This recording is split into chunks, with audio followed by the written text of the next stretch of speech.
This week on Quadriga, farewell Benedict XVI, a difficult legacy. Tens of thousands of people turned out to say goodbye to Pope Benedict at his final general audience in Rome. Benedict gave a personal speech about his love of the Church, and he thanked his listeners for accepting his decision to step down. In his early days, Josef Ratzinger, as Benedict was known then, was a progressive and wanted to decentralize the Church. But as Pope, Benedict blocked attempts to liberalize Catholic teaching, a position that disappointed many of his co-religionists. So what will Benedict's legacy be? Unrelenting dogmatic Pope or committed upholder of the Catholic faith? Your host this week, Melinda Crane. Hello and welcome to Quadriga, coming to you from a new setting this week in the German capital. A radical step, this resignation, coming from an ostensibly conservative Pope. Is it the act for which Pope Benedict will, in the end, most be remembered? We want to consider the Pope's legacy this week with three guests who've been following his actions closely. Alexander Görlach is the founder, publisher, and editor-in-chief of the German magazine The European. A theologian and linguist by training, he has also written for several of Germany's leading newspapers.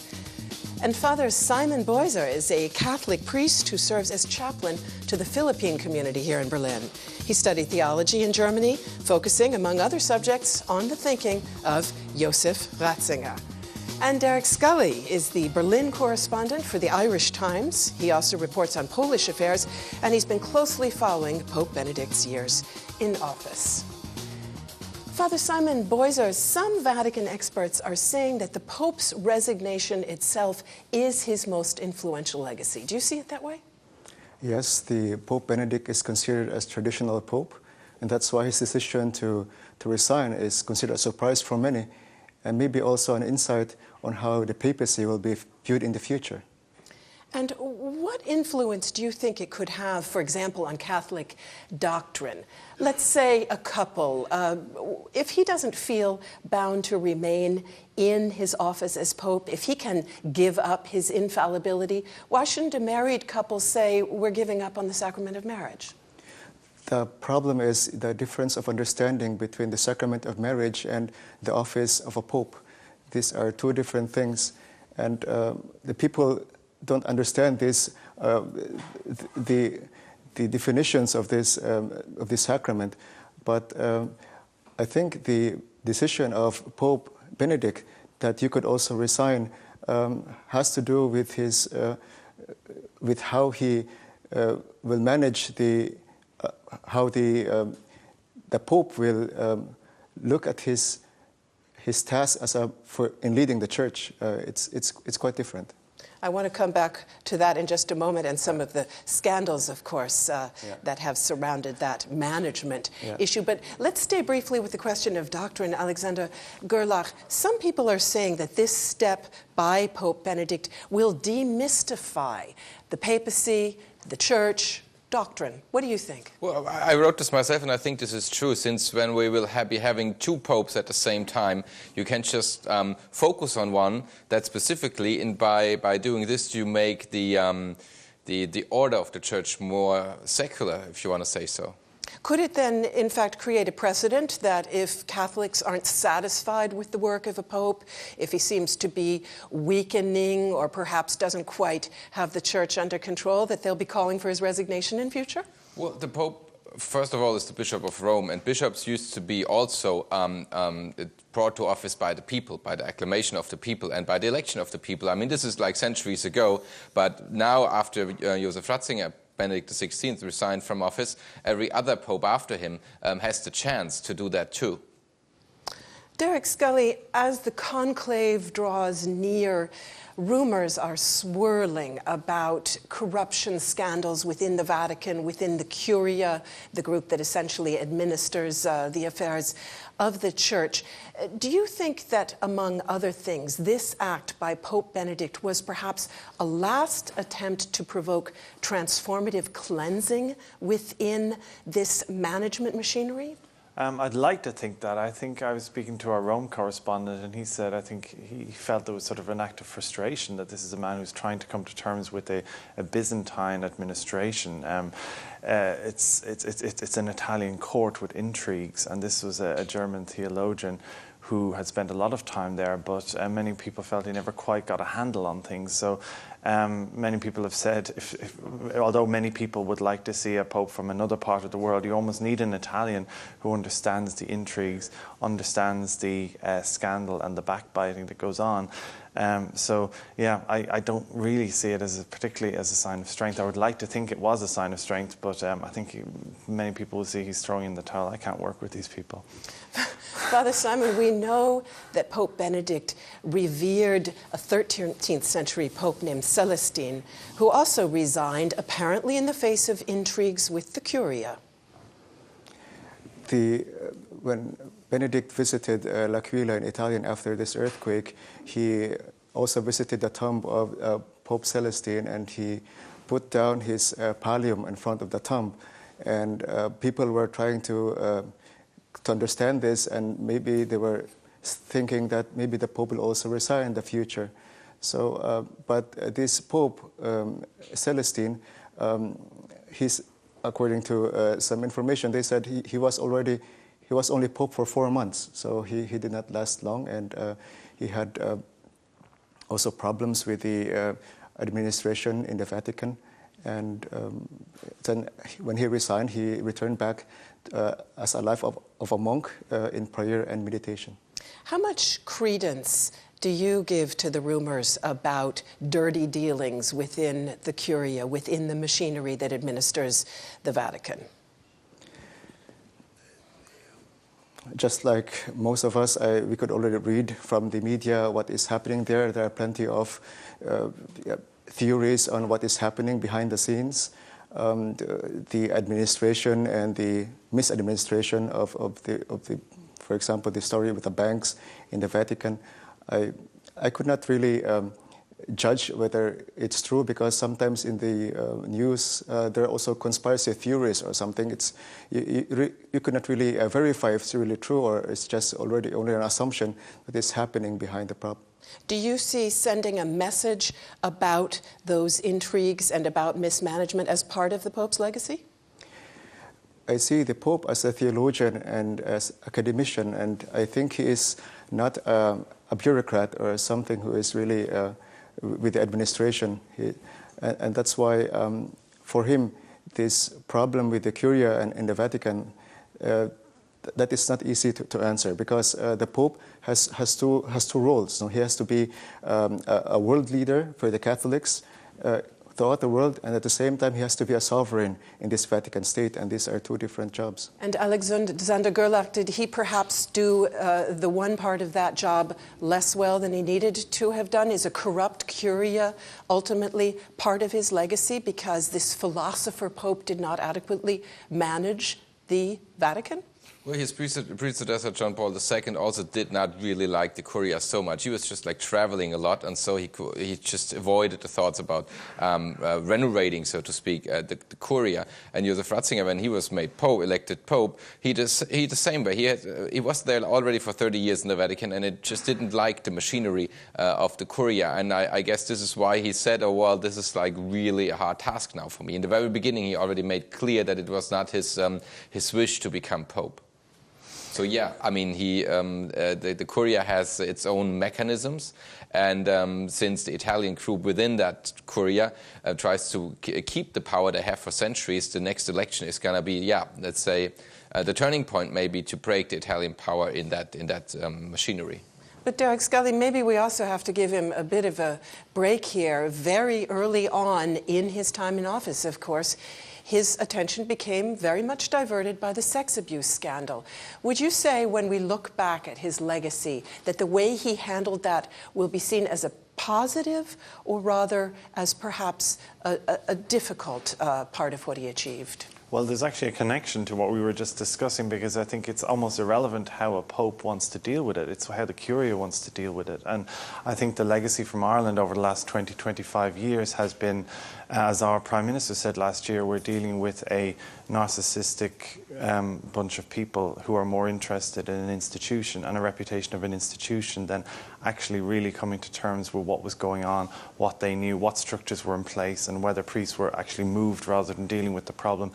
And I personally, I believe the Pope when he's actually very upset about what was going on. You can argue maybe these files were passing across his desk for 20 years, perhaps he could have intervened earlier, but the sense from Ireland really was that the Pope isn't really the problem, it's the Curia, it's the administration around him, and it's actually sad to see this person who's apparently the head of the Church is actually in isolation, surrounded by people who are more interested in power, jockeying for power and influence, and some priests abusing children somewhere in the world really isn't of terrible interest to them. That really just shows how far the Curia, not necessarily the Pope, but the Curia is actually from the people they're proposing they want to have a relationship with.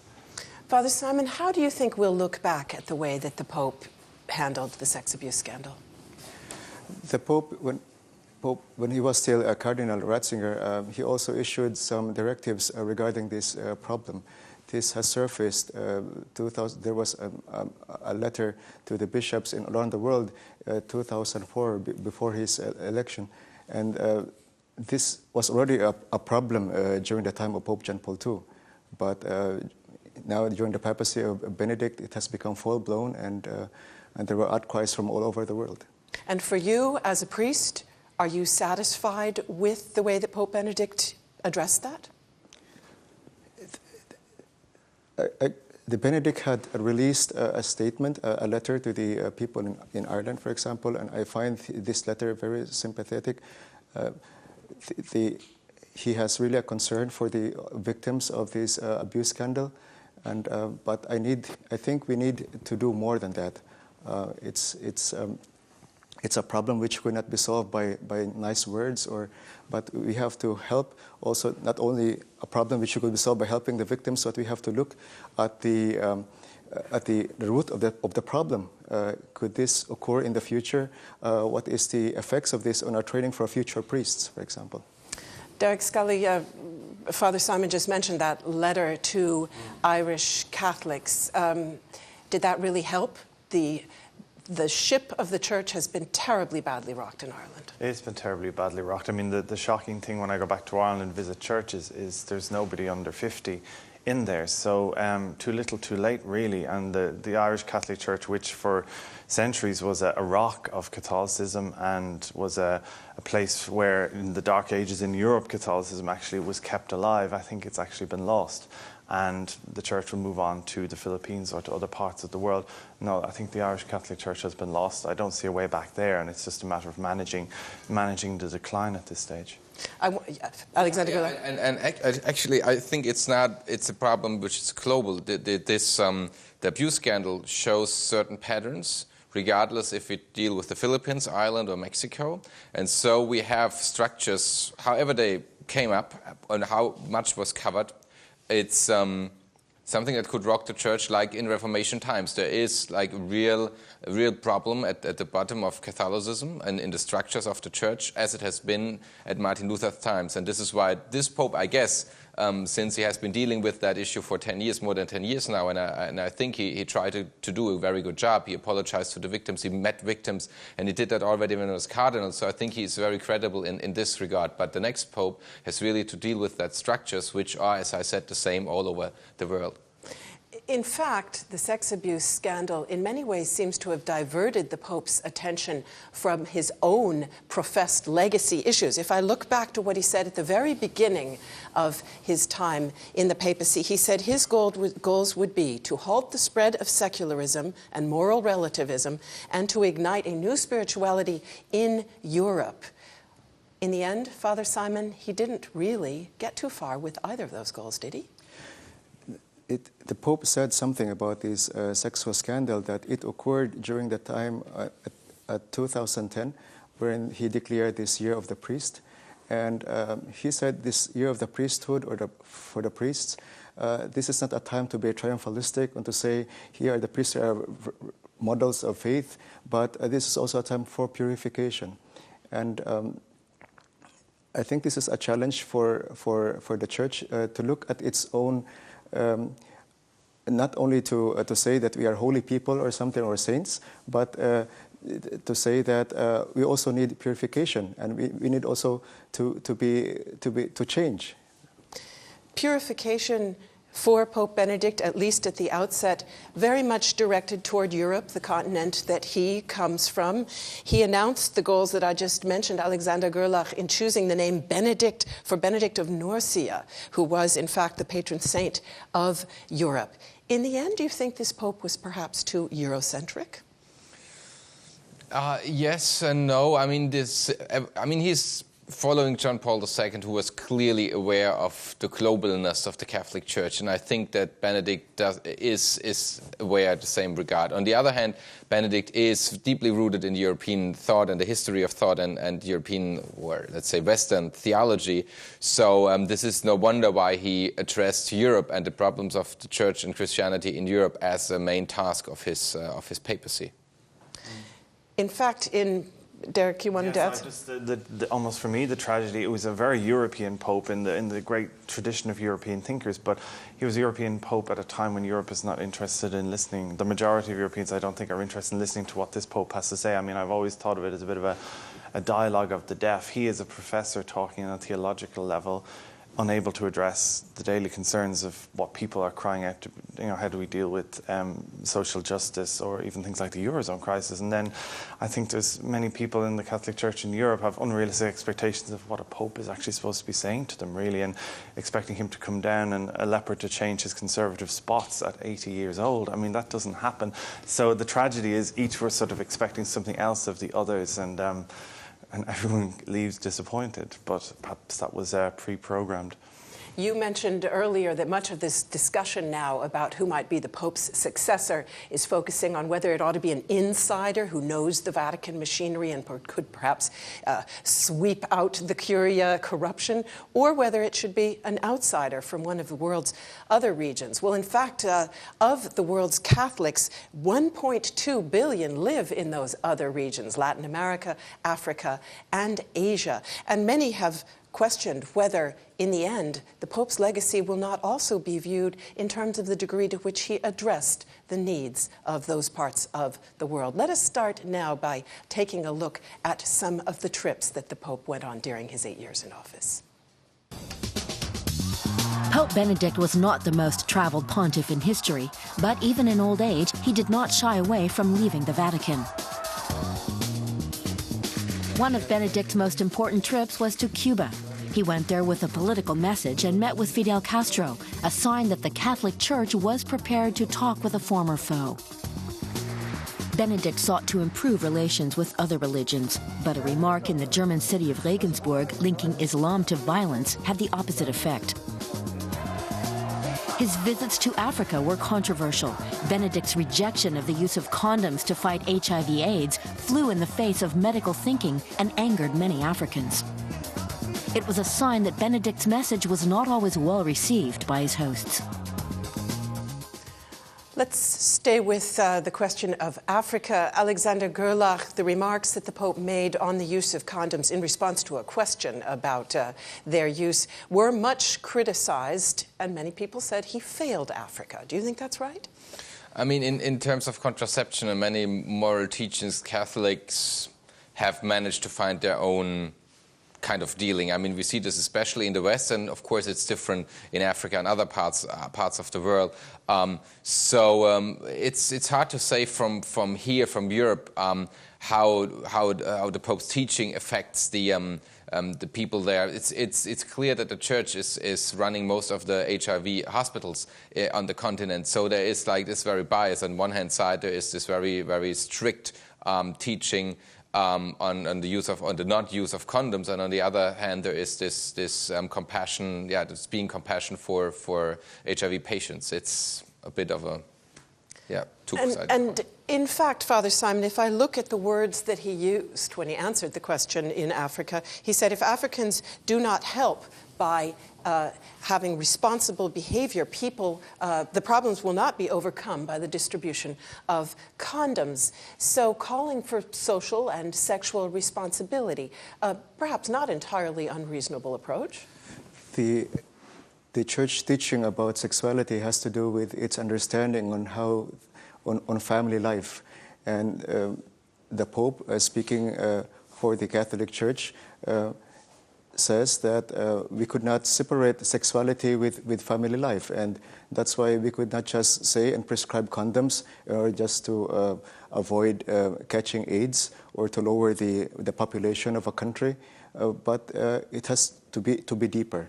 I think the Pope is asking us to think about these topics more and not just look for easy solutions on how to save the HIV problem. The question is, of course, while you're trying to change humankind, what do you do with the problem in the meantime? I think that's what people, particularly in Western Europe, have a problem with. They understand that the Pope is saying condoms don't change human behavior, and the Church has a teaching on sexuality, and if the world adopted the Church teaching on sexuality, the disease could actually not spread because people would be living in monogamous relationships.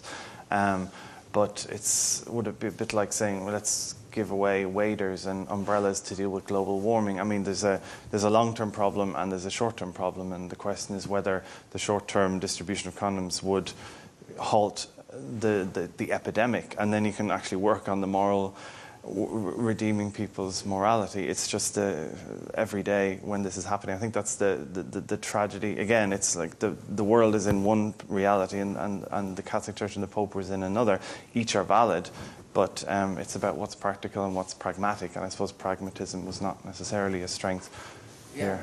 But especially in the child abuse cases, Josef Ratzinger and the former Pope, they had a gathering in Rome, having the best forensics of the planet, just talking to them about the reasons of child abuse by priests. And it's like, as you said, it's it's an epidemic in Africa, so it's something that you can deal in terms of reason, and the Pope is not only about faith, but reason, faith, and reason. This was always his topic. So why is the Church not able to recognize, to accept that we have to deal with an epidemic problem in Africa? It's not only a moral issue that is be solved by the Catechism, it's also a medical issue which the Church has to address as a moral player in the region. Father Simon, your own region, Asia, waited in vain for a visit from the Pope. Did he ultimately disappoint Asian Catholics as well? The Philippine Church invited the Pope 2008 to visit the Philippines when he was on his way to Sydney for the World Youth Day. He invited him again in 2011. There are also other bishops from other countries like South Korea and in Vietnam and Myanmar. They also invited the Pope to visit them. But the Vatican has said that the Pope is, the health is, he's not in good health that he could visit all these countries. There was a kind of a disappointment in the part of some Catholics in Asia, because the former popes, Pope Paul VI, for example, had visited Asia twice, and with 6 countries, and Pope John Paul II had visited Asia 7 times and visited 10 countries. So what are people in your country saying when they look back at the papacy of Pope Benedict? What are they saying about that? It's quite difficult now to say what the people are thinking, but or to judge what is his legacy now, because it's too early to judge what. But I think that the Pope, the expectation for the next Pope is that this next Pope has to be open and has to be modern.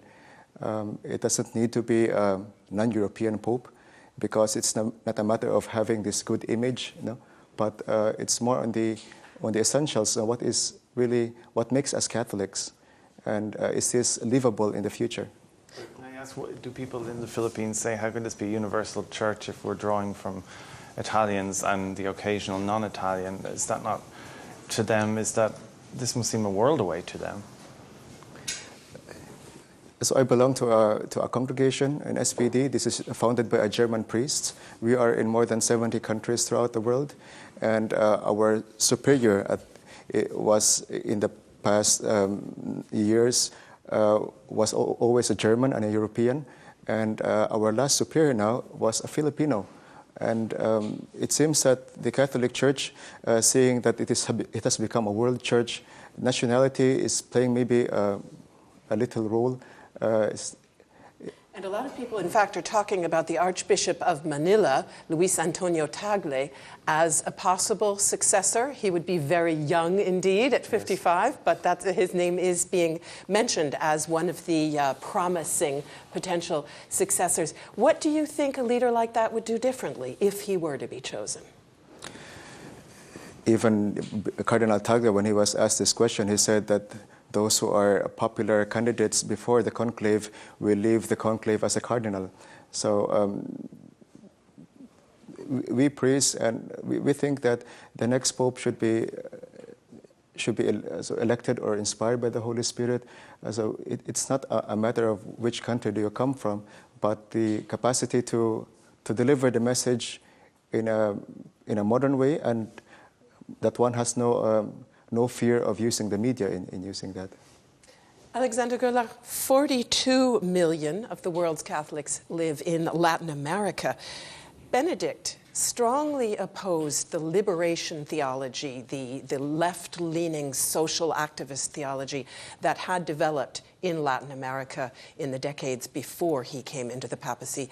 What do you think his legacy will look like to Latino Catholics? Ultimately, when he went to Mexico and he was speaking about the story of the conquisition of the continent, he made a comment which was not received very well by the people in the country. However, when he was a cardinal, the theology of liberation was a mixture of theology with politics and day-to-day politics, and even had seen photos with priests and in gunwear. He didn't really properly like that, and I guess he wanted to keep the church out of these the politics and real politics, and especially then also as he perceived it of ideologies.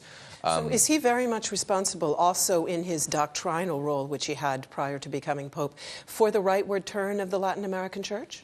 For the what? For the rightward turn of the Latin American Church? Well, in the Latin American Church, they have also other challenges. The evangelicals, the Pentecostal churches coming in from North America and bringing in very easy and even silly answers to everyday questions. So Catholicism seems to be a stronghold of rationality compared to that messages of Pentecostal churches that come from North America. So this is what I guess also makes the biggest challenge for the churches there, and also why they become such a stronghold, a bulwark for themselves.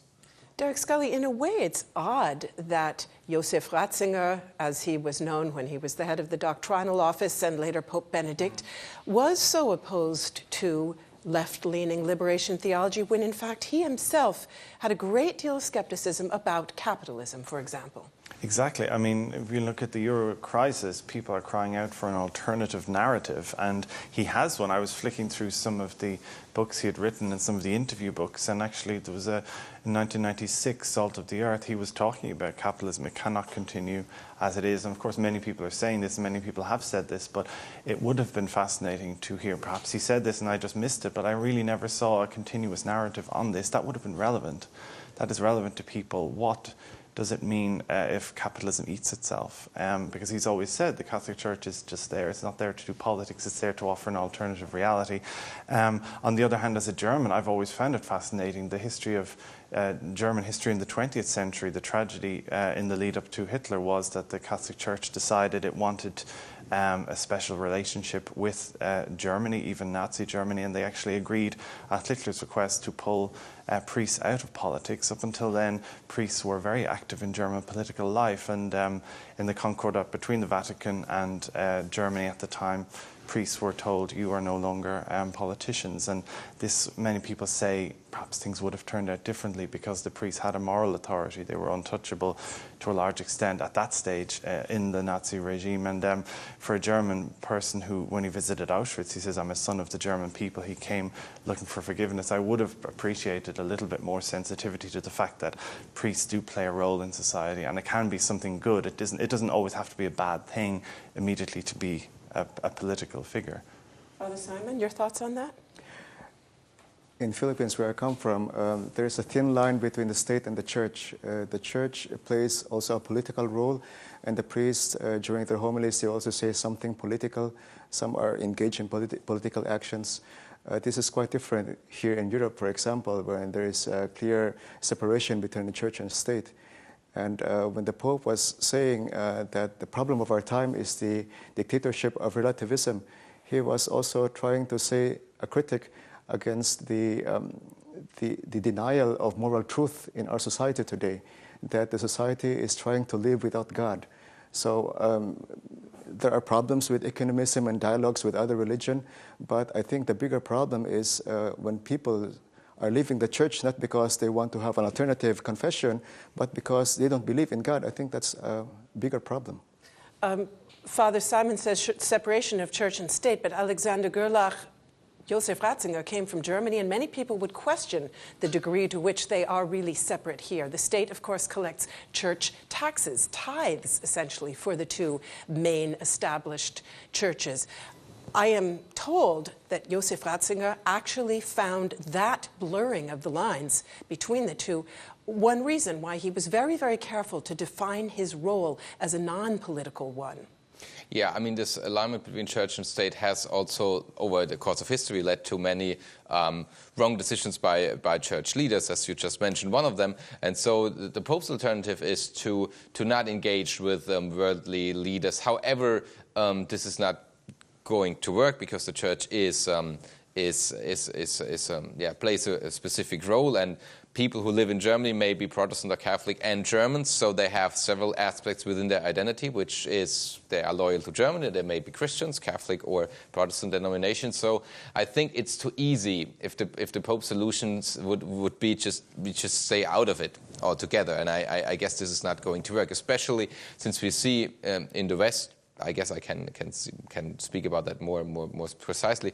That what we perceive as human and the Christian view on human and human life is also challenged by new medical or scientific developments and innovations, and we have the questions about how do we perceive ourselves and what mankind means to be in the 21st century, and the Church can offer a few answers because of the long history and tradition of philosophy and theology. And if the Church would say, oh no, we stay out of it, they would miss what their purpose is. Derek Scully, Alexander Görlach mentioned a moment ago that one of the challenges facing the Pope's successor in Latin America, but also in other regions of the world, is the rise of charismatic Protestant denominations who, in fact, are seeing a huge influx of believers. What do you think that the successor to Pope Benedict needs to do to counter that shift, if anything is possible? Well, but I think Pope Benedict was a great thinker, but he wasn't a great feeler. He didn't emote, and unfortunately we're living in emotive times. I mean, I was sorry to hear he's closing down his Twitter account, because you may criticize Twitter, and I criticize Twitter all the time, but this is how you get to people. What can you say in 140, 160 characters? Fine. But you need to, there's a wonderful German expression, you need to pick the people up where they are. And I think that's where the charismatic churches are working, even in the US, not just in Africa or elsewhere. We were dealing with an intellectual pope in an emotional media dominated time. So it would be interesting if you could bring John Paul back and Benedict and sort of get them to well, no, to bring the best of both worlds, because I think that's what people appreciated. Nobody really was as concerned about the conservatism of John Paul II because he had the charismatic edge to him, whereas some people would have preferred a bit more intellectual rigor, which Benedict brought. So they each brought something to the table. If you bring that together in one person, I think you'd have quite an interesting tool against the charismatic movements.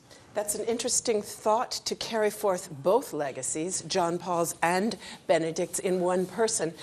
Father Simon, do you see somebody out there among the various names that are being put forward, or maybe not on the list, who would be able to do that? I don't know any other cardinals, but our Cardinal Tagle is known. He has a Facebook account with more than 100,000 fans, and he has a television show which is showed throughout the country, and he is known to be media savvy, could explain the Catholic teachings in a simple way, which is understandable for most people. What about that emotional element that Derek Scully just mentioned? Yeah, this is the problem because Pope Benedict is known for his academic style, and this academic style might not work in a marketplace nowadays. But I think Benedict also tried to communicate with people through his books. For example, he has written a lot of books, and I think he was the first pope who really, with this interview with Peter Seewald, this is an opportunity to look at the pope not only as a bishop or cardinal, but also as a person. And if you read the book, you notice that he also has his personal opinions in many things. Yeah, and I wouldn't agree. You said it a few times about not having this much of emotions, and I guess he has emotions, but it's not the one that are so well perceived in the media society. He's a very timid guy, and whenever you met him, he's very shy, and however tries to engage with people. So now being the Pope, as he said yesterday, as he said in his last audience, that you never have a private moment as a pope. So this is a very hard thing. I mean, it would be a hard thing to every pope. But when he walked the Borgo Pio, which is a quarter next to St. Peter's, when he was a cardinal, he would just like walk at the walls, would just try not to be seen by people, just having his own moment and to do like a tiny walk. So he is an emotional person, but he's also very shy and timid. And this is something which is not perceived in comparison to John Paul II, who was very outgoing and had this charismatic or another charismatic element, as you said. Derek Scully, before we leave the question of those Protestant churches, let's talk briefly about his legacy in terms of relations with Protestants in general, the ecumenical, as it's known. There had been high hopes, and in fact, it was on his own list of the things that he wanted to achieve. How satisfied are you with his actions in that area? Well, I know on his last visit to Germany, he was very anxious to follow in the footsteps of Martin Luther, and he was very anxious to meet people in a real place that was real to Martin Luther and real to the evangelical church here, the Lutheran church. But indeed, he was the very first pope, in fact, to go to the Augustinian monastery where Luther had trained and to enter across that threshold. Yes, but there wasn't really any basis for discussion, because until the Catholic Church, the Lutheran Church would say, until they recognize us as a real church, there's really nothing to talk about. And there wasn't really any sense that as Pope, or even before he became Pope, that he really sees any need for movement on that. So he's quite open to each side is saying the door is open, but neither of them are prepared to go through the door. So, and I think there is some concern, at least in the church in Germany, also in the Catholic Church, that there is a strong conservative fraction in the Vatican who really see no need to engage. And I know some priests here in Berlin who I know would be more of the liberal camp are actually very concerned about this, that this is to not talk about ecumenism as a ultimate priority for the Catholic Church, or a goal. It's a tragedy, and will only make people feel that this Catholic Church has no interest in reconciliation. Alexander Görlach, there was, in fact, great disappointment among German Protestants. They had been hoping that the Pope would send them a sign when he visited Germany saying mixed couples, Catholic Protestant couples, could receive communion together. He did not do that. Just one of the things that has disappointed many Germans. How will Germans look back on the time of this German Pope? He was, of course, the first German Pope in hundreds of years. When he was elected, a tabloid in Germany had the headline, "We are Pope."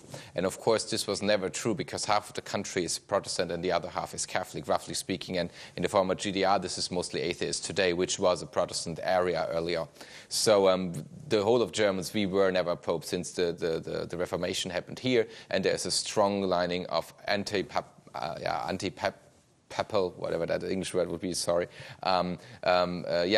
movements all over the centuries after the Reformation. So, and I think in these days, as you said, Father, the question whether or not God exists and what religion is all about in the 21st century is a very crucial question. I guess many people just say, for cultural reasons, they are still part of a denomination, but wouldn't be reluctant to be persuaded that there may be a God. So they need also kind of a, like a spiritual kind of, approach. And I think the Church is speechless at this time to do that, to engage in that dialogue, even with the growing number of atheists in this country.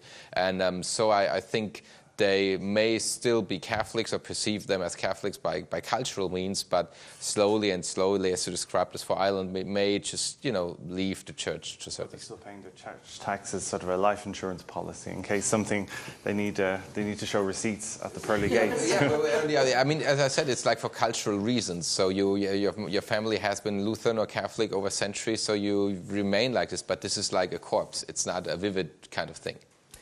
Father Simon, you want to add something? Let me just ask you when you do that, because we're slowly coming to the end of our program. Yeah. If you'd also sum up for us, please. We often say that journalism is a first draft of history. So let's say you were writing the third or fourth or fifth draft in 100 years. What do you think will be the main things, the three main things that people will write about the time of Pope Benedict? I have to be careful with what I'm saying. For me, it's quite too early to judge the legacy of the Pope now. I think he has written plenty of good things. People are saying that his encyclica, Deus Caritas Est, is not only a document for the Church, but also for the whole world. God is love. God is love. And he has also written a lot of books as a cardinal, as a bishop. I think it will take time to consider the impact of his writings and his literature. For you personally, as a priest, the most important thing he did? I think his openness to dialogue is really very impressive. These interview books with Peter Seewald, for example, is quite impressive. If you read the books, you could see the humility from the Pope. There was a time when he even said that many of these questions I don't know the answer, or it will take time to study them before answering. Thank you very, very much to all of you for being with us today, and thanks to all of you out there for tuning in. See you soon.